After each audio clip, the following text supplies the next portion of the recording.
Une stratégie de contenu, c'est 80% de process et 20% de créativité. En tout cas, c'est souvent ce qui se dit dans les conférences de content marketing. Et justement, où peuvent bien être ces 20% de créativité dans un monde de planning éditorial, de comités édito dans un sens, de planning de diffusion. Bref, où peut être les 20% de créativité? C'est la question qu'on se pose aujourd'hui et on va en parler avec Clément. Salut Clément. Salut.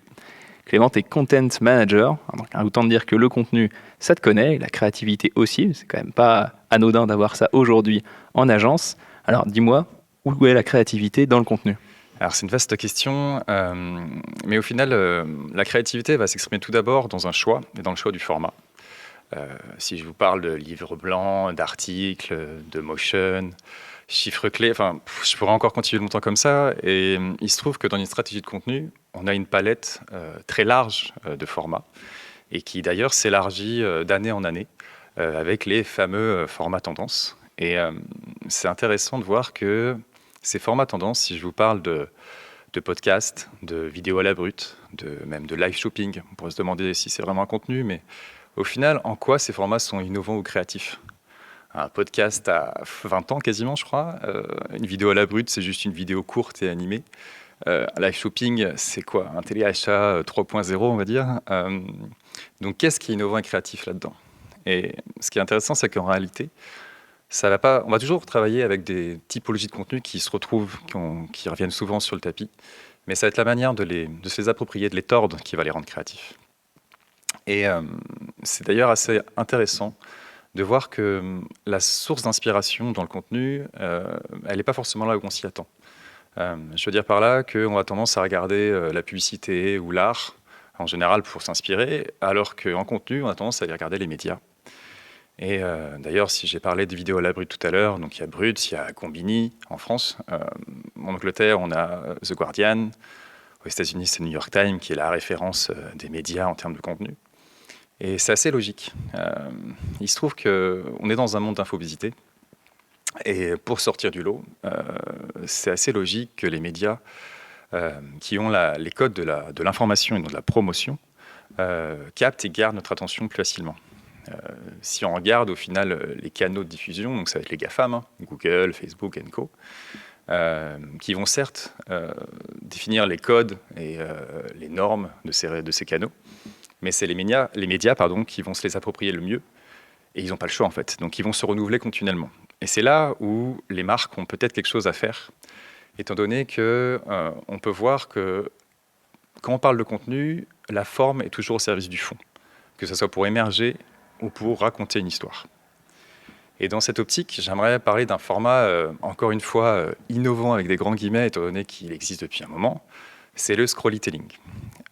Il se trouve que le scrollytelling, c'est l'association du mot scroll et storytelling, pardon. Et au final, c'est donc un outil, une technique, un mode de narration interactif et immersif qui va détourner l'usage classique d'un site internet.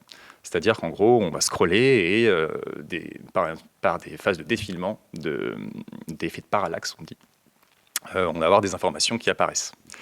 Et donc, il y a une approche assez immersive et ludique qui va donner quelque chose d'un peu différent en termes d'approche éditoriale et de narration. Il se trouve que, comme je l'ai dit, ça existe depuis 2012, ce storytelling, en tout cas en utilisation éditoriale, notamment par le New York Times. Je l'ai évoqué tout à l'heure comme référence, c'est pas pour rien. Ils ont sorti en 2012 un article qui s'appelle Snowfall. Ça reprenait une histoire assez macabre dans l'idée, étant donné que c'était une avalanche meurtrière dans la région de Tunnel Creek aux États-Unis. Et il se trouve que ce format assez long, sur 6 pages, très, très dense, est intéressant parce qu'elle est complétée d'articles, de témoignages, de vidéos, de gifs, de maps, et tout ça justement en approche de défilement, et ce qui fait qu'on a vraiment un contenu pilier qui va nous permettre en fait d'avoir une vision très complète du sujet en une seule page. Et c'est un peu l'apogée d'une stratégie de contenu presque. Et c'est vraiment intéressant de voir cette capacité à approfondir le sujet jusqu'au bout avec plein d'éléments qu'on pourrait dire snack content. Donc ça, c'est intéressant. Et ce qui est assez fou, c'est que depuis 2012, bien sûr, le format a beaucoup évolué. Et par exemple, moi, je pense à un format, un storytelling qui a été fait par le Time, en 2017, où eux aussi ils ont suivi une enquête journalistique autour notamment d'une famille syrienne qui était amenée à être forcément déplacée suite au contexte qu'on connaît en Syrie. Et il se trouve que la famille était allée accoucher, donc allait avoir un enfant. Et ce qui est intéressant, c'est que le journaliste, en fait, pour qu'on vive au plus près cette histoire, a utilisé le storytelling pour rendre la chose très immersive. Et en fait, on suit à travers une frise chronologique, donc de 2016 à 2017, tous les mois, toutes les semaines, les échanges entre la famille et le journaliste, que ce soit en SMS, que ce soit un témoignage vidéo, que ce soit des photos du petit, étant donné qu'on le voit grandir dans un camp de réfugiés. Et je peux vous dire qu'on suit vraiment grâce au storytelling toute l'histoire avec beaucoup de difficultés, étant donné qu'on a l'impression d'être avec eux. Et c'est là la force de narration de ce storytelling, c'est qu'on le sent vraiment, la complexité que rencontre cette famille. Et si je finis avec un autre exemple, aujourd'hui, on est en 2022, le New York Times a sorti le premier storytelling, et il se trouve qu'aujourd'hui, c'est la référence en matière de storytelling. Et ce qui est intéressant, c'est que c'est le média qui a le plus d'abonnés étrangers au monde. Et ça pour rien, c'est qu'ils ont réussi justement à déplacer, entre guillemets, à rendre l'information encore plus engageante, en la rendant justement très, j'allais dire ludique, parce qu'il y a peut-être des fois des biais où on a tellement intérêt à scroller pour voir ce qui se passe qu'on scrolle sans lire le contenu. Mais on y revient toujours, c'est vraiment une approche hyper intéressante, donc je vous invite vraiment à vous abonner au New York Times. Je n'ai pas d'action, hein, mais c'est vraiment hyper intéressant ce qu'ils en font.